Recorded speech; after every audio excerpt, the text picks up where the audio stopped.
За хай зүрхнүүд мэдээж та бүхний маань маш удаан хүсэн хүлээсэн Якузагийн эхнэр анимегийн маань хамгийн сүүлийн буюу төгсгөлийн ангийг ярьж өгөхөд бэлэн болсон байна. Цайд тог тасраад юу ч болов. Тэгэд Якузагийн эхнэр аниме маань эхний бүлэг нь болохоор одоо ингээд дуусж байгаа 12 ангитай маань энэ хамгийн сүүлийн шүү манайха. Дараагийн анги гэж байхгүй надаас бити нэхээрээ. За тэгэнгүүтлээ True Beat-ийг надаас маш их нэгж байгаа. True Beat аниме бас 14 дугаар анги гэж байхгүй. Season 1 нь 13 ангитай бас ингэ дууссан. Тэгэхээр 20 дугаар бүлэг нь хизээ гарахыг би мэдэхгүй байна. Яг үндэ мэдээлэл байхгүй байна. Тэгээд чөтгөрийн дурлалт хосуудыг бас надаас маш их нэгсэн. Чөтгөрийн дурлалт хосуудын 3 дугаар бүлэг нь дэлхийд нээлттэй хийгээгүй байгаа. Хизээ хийх нь тодорхойгүй учраас би ярихгүй байгаа шүү. Бас маш их нэгсэн. Дараагийнх нь 0-ийн өрөөний Ханако хүн 2 дугаар бүлэг нь 2025 онд нээлттэй хийх юм билээ. Яг гарсныхан дараа би ярьж өгнө гэж бодож байгаа. Тэгэхээр дараагийн бүлгүүд нь гараагүй анимег би ерөөсөө ярихгүй байгаа шүү манайха. За Якузагийн эхнэрээ одоо хэлцгээе. Тэгээ 2 дугаар бүлэг гэж одоохондоо байхгүй шүү. За манай хоёр Осакагаас буцаад Токиодо ирлээ.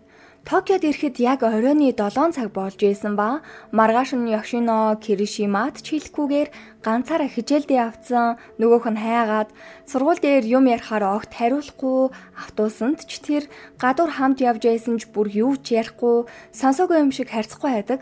Тэгээ Инаморын та хоёр хамт ирсэн үү гэхэд хүртэл юу? Би ганцаараа сургуулаасаа ирсэн штий. Миний хажууд хүн байгаа мүү? Би юу ч харахгүй байна гэдэдیں۔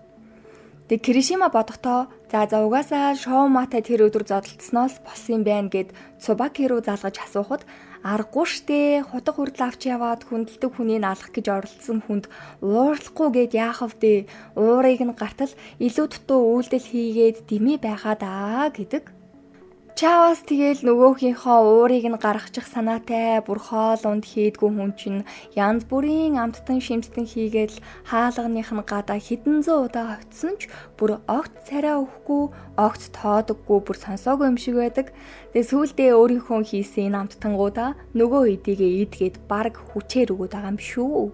Тачибана нь харин чи одоо юундаа шаналаад байгаа мазохист юм бэ гэж харин чи ийм зүйлд чи баярлах ёстой юм шүү гэхэд эхэндээ яг хөвгөлтэй байсан л да харин одоо бол цаатахыг чинь яасан болоо гэж санаа зовоод эсвэл зөвхөн намайг харахгүй болдог өвчнөд болсон байна гэж байх уу тэгвэл имлэг авч явт юм билүү эн тэргээд илий балаа юм яриад эхэлнэ.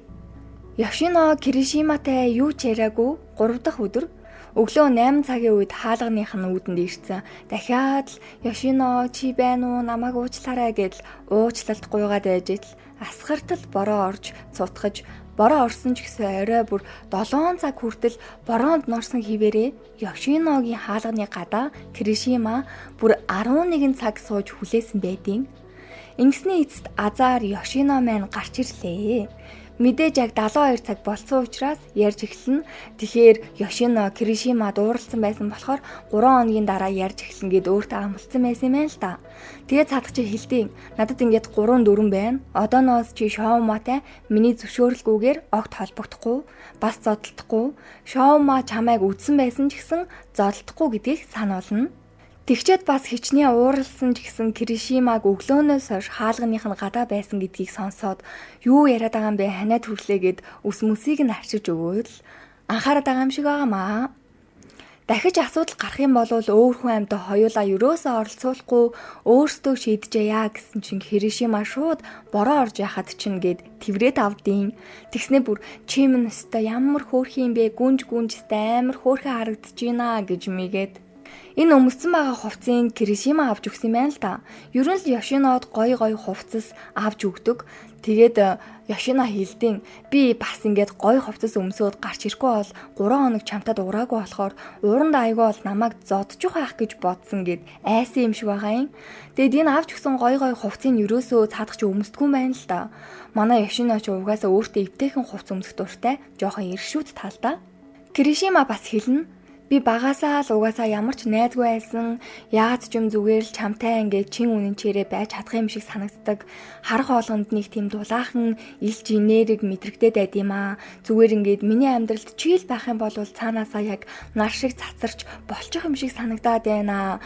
Миний амьдралд ингээд ерөөсөө дандаа хуурамч хүмүүс байсан. Чийл дандаа надад үнэнчээрээ байх юм шиг санагдаж байна. Чийл миний сэтгэлд хүрсэн гэж мэйгээд Тэг Ёшиногийн хувьд бол харин багадаа зөндөө олон найзуудтай байсан ч гэсэн тэднэр нь Ёшинод дандаа хатаархдаг, байн гараар нь муулдаг байсан.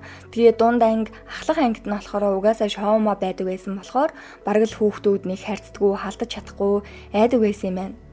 Тэгээ манай хоёр ч одоо үерхэд байгаа штэ тий. Тиймээс Ёшино асуудیں۔ Үерхэл гэж яг юу юм? Би энэ талаар сайн мэдэхгүй болохоор надаар яг юу хийлгмээр байна гэхэд Киришима гарыг нь хөтөлж болох уу гэдэг. Тэгээд Ёшиноч зөвшөөрөөд гарыг хөтөлсөн чинь Киришимагийн гар нь бүр нилээн ширүүн байсан. Тэгээд Ёшино гар чинь ширүүн байна гэд гарын тос гаргаж өгсөн чинь өөрийнхөө гарт биш, шууд Ёшиногийн гаранд түрхснээ. Яасан гэж юу? 7 наадын үе. Ёшино бүр цэжгэн хүрээл. Ёо бүр шок за. Киришима харин банцсандаа зүгээр би яг белууны крем шиг харагдаад байсан юм аа гэж угаас худлаа ярьж байгаа шүү дээ тий. Удалгүй Киригая бүлгэн буюу манай Ёшиногийн өвөөгийн бүлгэмийн офис халдлагад хүрсэн талаар мэдээлэл цацагдана. Ёшино мэдээд санаа зовоод Шоуматай холбогдох гэсэн чи ерөөсөө холбогдож чадахгүй. Тэг хит хитэн удаа залгаад ашгүй холбогдлоо. Тэг асуусан чинь зүгээр чи битээ санаа зовоо. Угаасаа нэг амар санаа зовоод ах асуудал биш. Дээгүүр боссууд зохицуулчнаа л гэдэм. Нөгөө талд Ёшиногийн өвөө болон бүлгмийнх нь бусад толгойлогч нар уулзж байна. Ёшиногийн өвөө бол энэ бүлгмээсээ дээрээсээ яг 3-т орд юм байна. Тэгээ хамгийн том босс нь болохоор одоогоор баривчлагдсан байгаа. Тэгээ энд харагдаж байгаа нөхөр бол ёстой уучлаарай, миний буруу, надаас олж та нар ийм хэцүү байдалд орчлоо энэ тэргээд жүжижсэн аа. Гарч ирээд Ренжи өвөөг явсны дараа өмнөх анги дуусахад харагдаад нэг өнгөрсөн Шарко байсан да тий. Тэрнтэй уцаар яриад тун удахгүй Ренжиг дуусгах болно. Энэ тал дээр санаа зоволтгүй. Тэр мөн хөгшин одоо юу юм? Тэрнээс айн гэж байхгүй штэ энэ тэргээд нэг сони юм яриад байдаг за. Тэгсэн чин Азами гээд нөгөө гарчин нэвширтлээ зодуулсан гаднаас буржааг орж ирсний. Азами чи минь яагаа вэ? Би чамд хэлсэн штэ яах гэж тийм том хүний охиноор оролдтiin гээд яхад гээдээдیں۔ Тэгэхээр Ренжи өвөө бас Азамитай уулзсан байж магадгүй юм шиг байлээ. Үзэгдэл солигдлоо. Киришима маань Ёшинотойгоо эвлэрсэн болохоор амттай билүү гой цэцэг сонгож аваад ороход яасан гэж Ёшино ухаалтсан юм уу эсвэл хүн далуулсан юм уу гэмээр харагдаад байсан болохоор гялс яваад очиход нээ хөөрхөн унтчээдیں۔ Тэгэл өмсөж байсан гадуур хувцаа тайлаад нөмрүүлээл тэгснээ ас хажууд нь хөвтээд харж ийсэн хацарт нь хүрээд л үнэхээр энэ үед Киришима Ёшинод чин сэтгэлээсээ хайртай юм багтаал гэж бодогдсон за. Ингээд манай Якузагийн эхнэр аниме маань эхний бүлэг нь ингээд дууссан шүү манайхаа. Дараагийн анги гэж байхгүй. 2 дугаар бүлэг гэж мэдээж гарах бах. Гэхдээ би яг үндэ хизээ гарахын талаар мэдээлэл юусоо байхгүй байна. Хайж үтсэн тийм юусоо мэдээлэл байгаагүй. Тийм учраас надаас дараагийн анги гэж битгий нэхэрээ. Хэрвээ дараагийн бүлэг нь гарах юм бол мэдээж яриад өгнө. Тэгээд 12 ангийн турш хамтайсан та бүхэндээ бүр маш их баярлалаа. Зүрх. Тэгээд маргааш 100 сарын мэдээж гоё гайд орно шүү манайхан.